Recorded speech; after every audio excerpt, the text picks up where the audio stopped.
With us right after this. Welcome back to the Lovin Dubai show. We're now joined by a man in Dubai who's shown us that you and only you define your limitations. Sujith is Dubai's very first person of determination who has become a personal trainer and many more achievements. He's changing the fitness game one person at a time, and we are truly honoured to have him on our show. Welcome. Thank you so much. It's my pleasure to be here. Thank you so much. By the way, you just walked into the studio and you have the best energy. We've met twice in our lives, Sujith and I, once today and once a couple of days ago. Yeah, a couple of days ago. At Mr. Chris Fade's wedding. How was it? The Fade wedding, hashtag. Looking dapper, of course. How was it for you?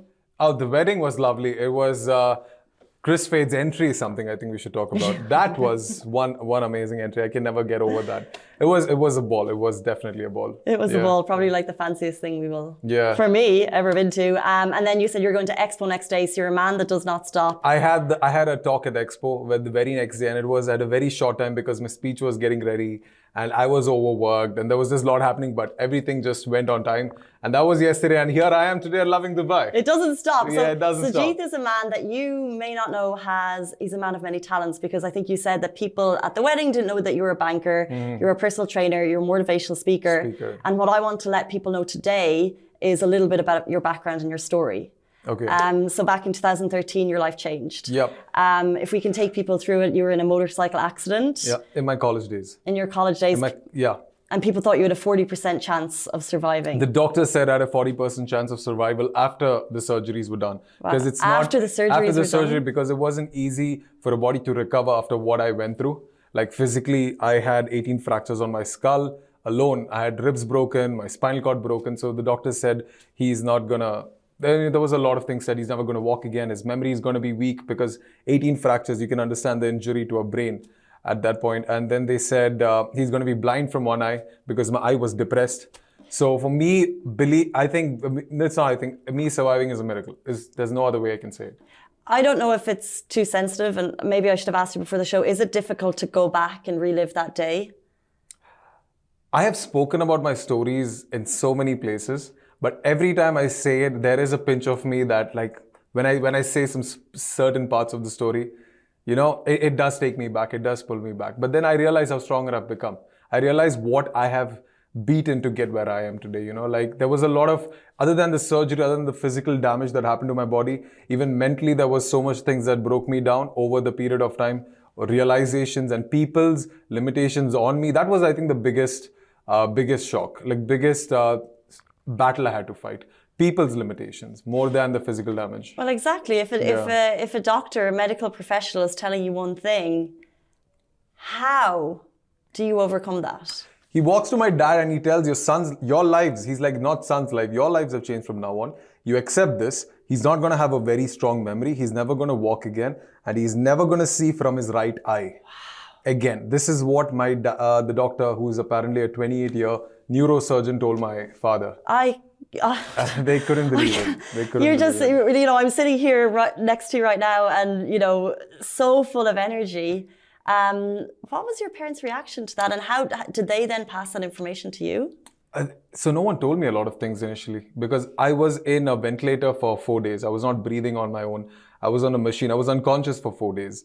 When I woke up, the first thing the first very memory I have is my mother. When I open my eyes, my mom is looking at me and she's asking me, "Do you see me?" And my father followed question by, "Do you recognize me?" And I couldn't even say yes because I was that weak. Like, I don't know what happened. I'm just waking up in a bed and I have all these tubes through my nose and my throat. That's how I was being fed. And I was in the ICU and I just nodded and I passed out because I was on high doses of medicine that was keeping me sedated like for a very long period of time.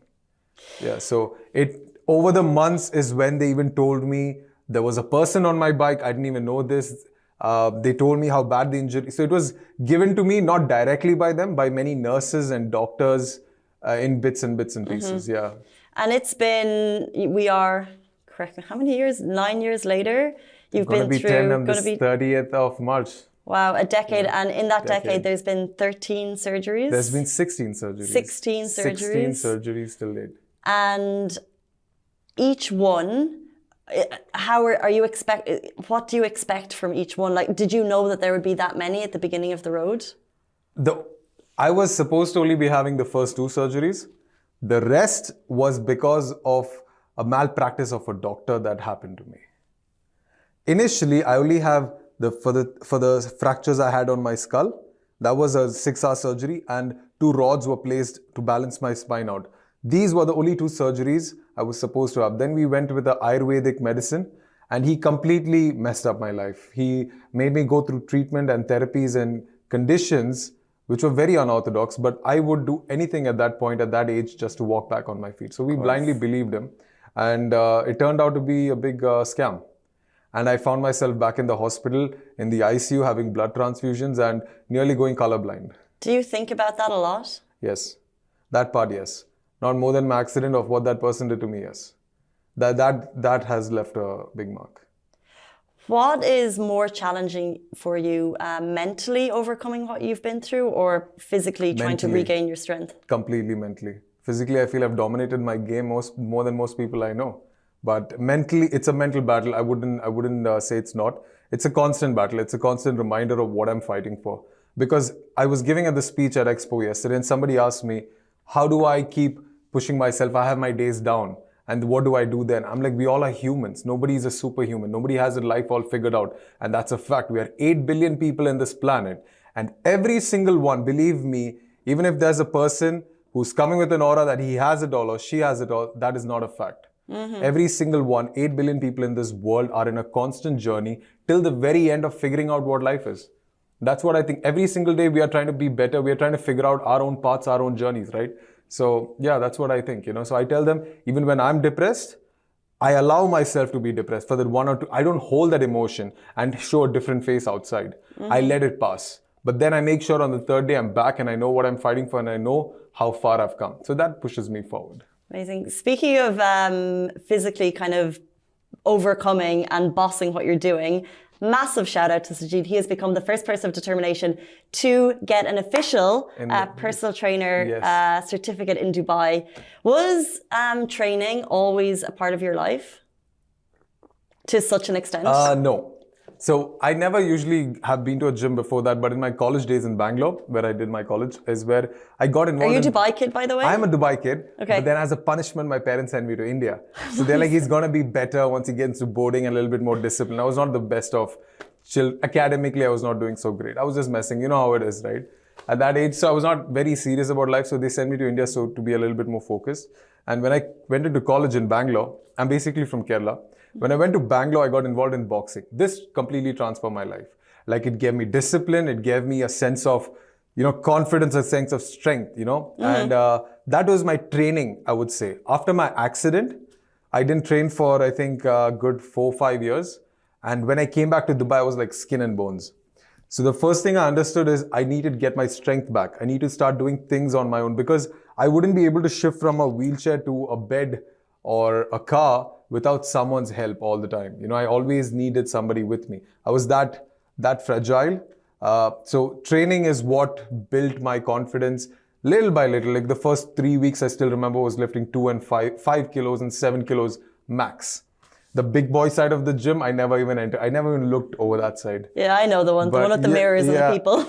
Yeah, so it took me a good a month before I even got to that section. But I took fitness as a religion because that was the only place of my peace. That is one place I felt I was equal. After what I've been through and people look down on you so much, gym was one place I felt I belong. That's one place that gave me a place to prove myself. That gave me strength. It kept me in my zone.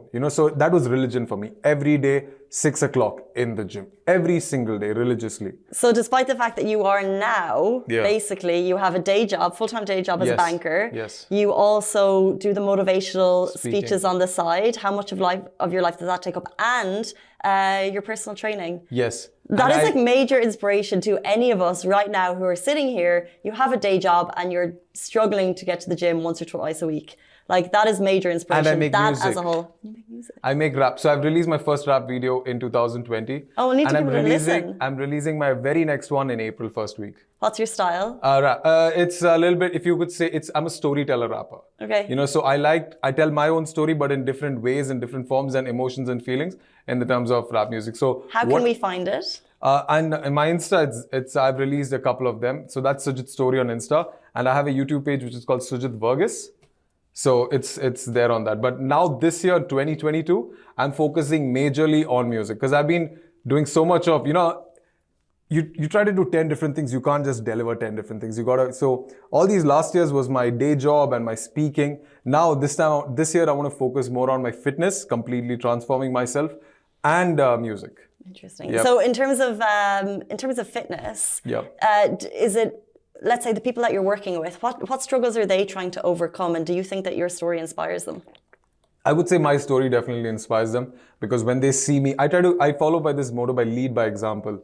I think a lot of us, every single one, we look at somebody else and maybe in a different scenario than us, and we see that if they have done it, I can do it, right? I mean, that's what easily triggers us. You know what? They have made that million, and wait, I know that person, and that was nothing for them. Then, dude, it's gonna be like 5 times easier for me, right? So I try to live by that motto. If people see me doing it in a wheelchair, imagine they'll be like, oh, I can do the same thing. If he's doing it, why can't I do? What is your excuse? I was going to say, so when people come up to you with excuses, I'll tell them one single story. I used to stay in Sharjah, like super far. People in Dubai think Sharjah is like one different country altogether. We had people in our office. I always say our office is a production city, which is way away. Yeah. And we have people who find it difficult to get here. However, we always had kids in Sharjah who came by. It's a long journey, but you do it if you want to. So I used to stay in Sharjah. At this time, this was back in 2017.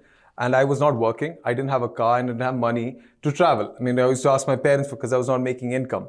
But after the first speech I gave at Chris Fade's Fade Fit in Meena CI, I got sponsored by UFC Gym to work out in UFC. In my head, UFC Gym had boxing bags. I need to get there every day. And there's nobody who can drop me. There's nobody who can drop me and wait for 2 hours. How do I get there? I thought about it. I can travel the metro, the buses, and I can get there. So I used to wheel from my house 400 meters through Sahara Center Mall. I don't know if you're not familiar with Sahara Center Mall. There's a footbridge, get to the mall, go through the mall, get out of the mall from the back. And when I get out of the mall, I wheel for like 50 meters and it's Dubai. From there, take a bus to the metro station. From metro station to Business Bay, wheel another 100 meters to the gym. Work out for 2 hours and come back. I used to do this the entire journey takes me 5.5 hours, including my workout. If I did that because of my determination of just boxing back in the bag, I mean, people have buildings in their own gym. What's your excuse? You don't have time? Seriously? But, that's an incredible story of excuse you don't have time, but also just an incredible level of just, if you want to do something, get out and do it. Yes, there is absolutely no excuses. Very fast, I'll tell you, it's not related to fitness. I wanted to sleep in my room, which was on the first floor of my house when I was back in Kerala. Every single one told me, this was initially after the accident, everyone told me it's impossible. Sujith, there's no physical way someone can carry you. There's no way they can build a lift, and there's no way you can walk or run upstairs. I'm like, fine, my goal is there. Everyone's talking about building a lift, walking, running. What can I do? My hands are working. I crawled upstairs every single day, 18 steps up, just to sleep in my room. When I reached on top, I was panting, I was sweaty, I was tired as hell, but it was worth it. Plain and simple. I got to my goal. So what is my excuse? Did I get to my goal? And the minute I did this, people asked me, who said you can't do it? Sujith, it's not possible. Oh, how did you do it? That is how the entire scenario changed. That's how my life changed from then on. This is amazing. Look, this is someone who does not take no for an answer. You're the proof of that. You have an incredible story. Thank you so much for sharing it with us. I believe people should be and will be inspired by your story. Amazing. Thank you so much for your time. Thank you so much for having me. My only message is people, we are one life. And is as much as you make of your time. That's the reason you asked me, how do I balance so much things, right? Because I put my priorities. It's my life. I'm building my story. I'm building my journey. If I only build myself, I give value to myself, I will be able to give value to others. You are literally oozing positivity. It's amazing. I think we all have to do. We need to learn this. I'm like, in the whole office, we need to learn to ooze positivity. It's amazing. You live and breathe it and truly inspirational. Guys, that is Sujith Verghese. Thank you so much for your time. Thank you so much for having me. We are back with you every single weekday morning, same time, same place. Stay safe and wash your hands. Goodbye from me.